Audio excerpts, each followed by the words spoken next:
कहानी की श्रृंखला में अभिनंदन है आप सभी का। स्वागत है आप सभी का तहे दिल से।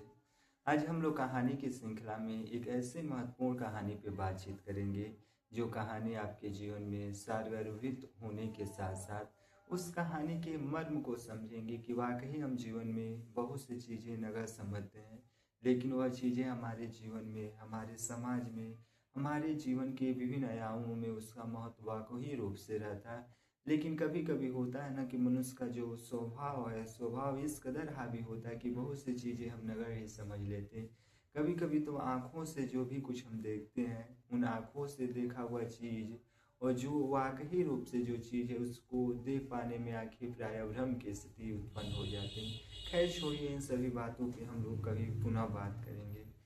कहानी अपने आप में रोचक होने के साथ साथ विभिन्न प्रकार के आयामों के साथ सबके समझ खुलेगी, जो इस प्रकार से है। प्राचीन समय की बात है, यानी कि बहुत पुराने समय की बात है। एक राज दरबार था। राज दरबार देखा जाए तो सामरिक रूप से, आर्थिक रूप से, सांस्कृतिक रूप से सब स्तरों पे संपन्न था। लेकिन जो वहाँ के राजा थे,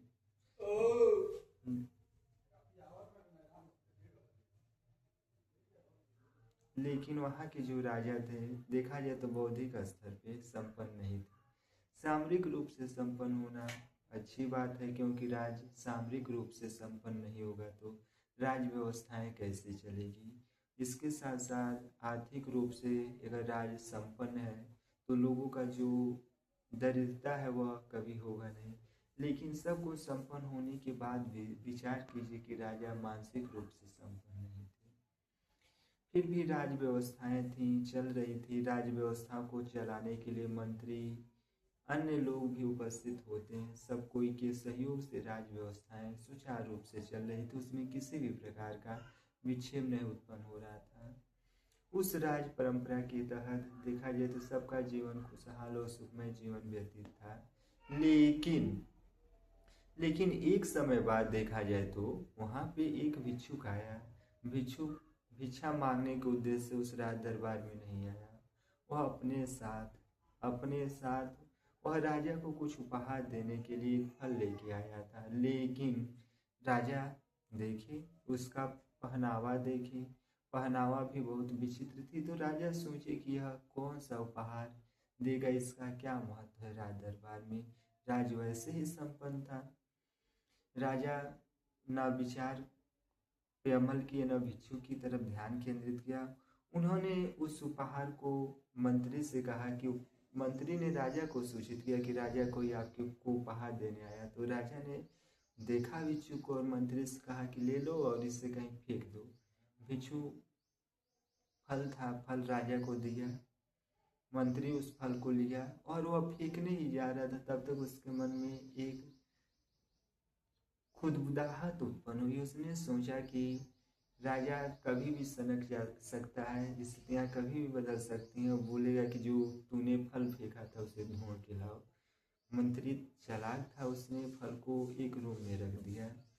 प्रतिदिन देखा जाए तो वह भिक्षु एक एक फल ला कर राजा को देता। राजा मंत्री से कहता कि इसे लेकर फेंक दो, लेकिन वही पूरी प्रक्रिया मंत्री उन फलों को रखकर एक रूम में रखता था। इस तरह पूरा भंडार फलों का लग चुका था। एक दिन संयोगवश देखा जाए तो दरवाजा खुला हुआ था।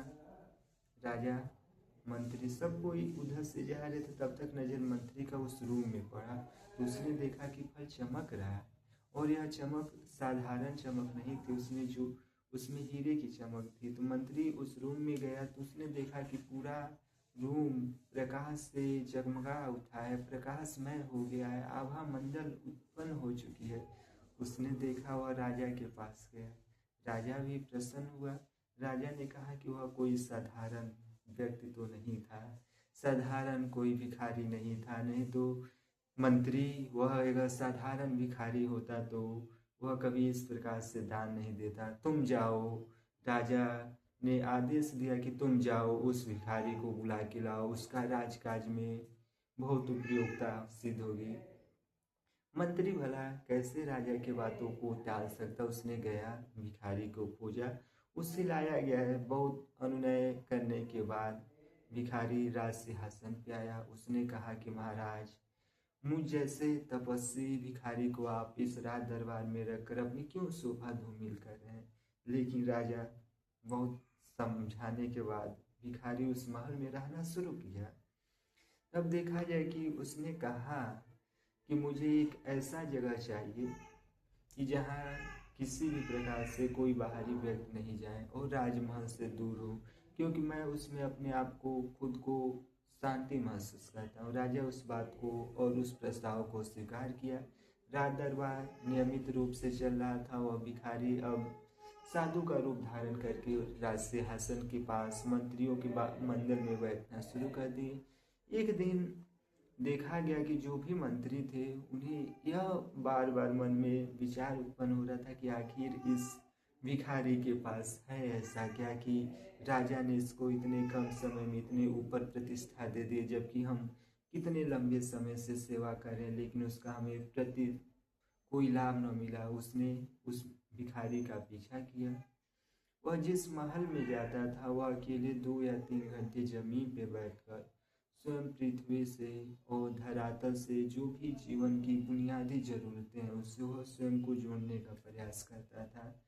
लेकिन इन लोगों को ध्यान में आया कि यह गुप्तचर है, जानकारी इकट्ठा करके दूसरे राज्यों पे देगा और आक्रमण होगा। यह बात राजा के पास पहुंची। राजा को विश्वास नहीं हुआ। राजा बार बार उनको कहता कि नहीं, साधु हैं, ऐसा नहीं कर सकते। लेकिन राजा पे जब दबाव डाला गया तो राजा उस घर का एक और निरीक्षण करने गया। उसने घर में देखा कि सिर्फ 2 कपड़े के सिवा और कुछ भी नहीं है, बाकी कुछ भी नहीं है। यह बात उस भिखारी को भी भनक लग चुकी थी। उसने राजपाट त्याग